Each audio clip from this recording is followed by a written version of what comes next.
The case of Salomon versus A. Salomon and Company Limited, a cornerstone of company law, turned 125 on the 16th of November. This case concerned a leather merchant and boot manufacturer, Aaron Salomon, who incorporated his once highly lucrative business located in Whitechapel, East London, as a limited liability company. However, shortly after incorporating, the company known as A. Salomon and Company Limited fell upon evil days, as Lord MacNaughton put it, due to an economic downturn and strike action by workers, which led to the company losing important public contracts, which were its mainstay. As a result, the company was placed into liquidation. What followed was a long series of litigation.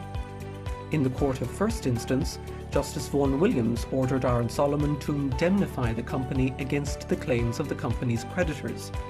He reasoned that the company was a mere agent of Aaron Salomon, given that he held 20,001 shares in the company, whereas the other 6 shareholders, all of whom were members of his family, held just 1 share each.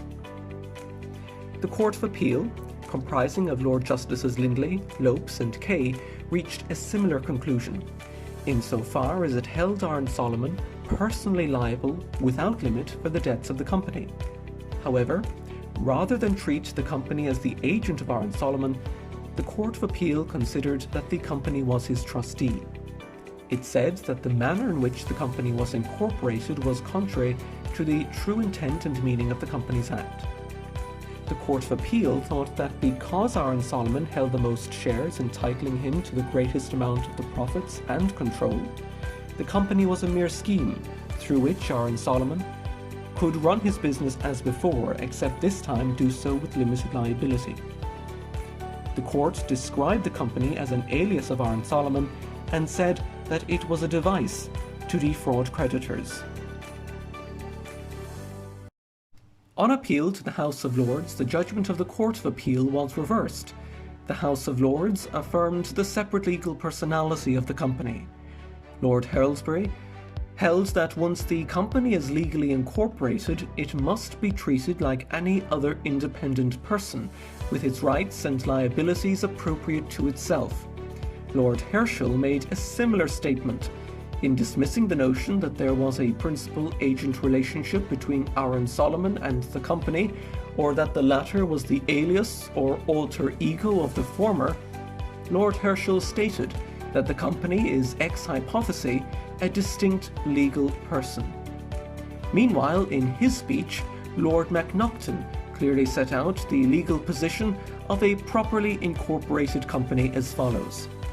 He said, "The company is at law a different person altogether from the subscribers to the memorandum, and though it may be that after incorporation the business is precisely the same as it was before, and the same persons are managers, and the same hands receive the profits, the company is not in law the agent of the subscribers or trustee for them, nor are the subscribers as members liable in any shape or form, except to the extent and in the manner provided by the Act."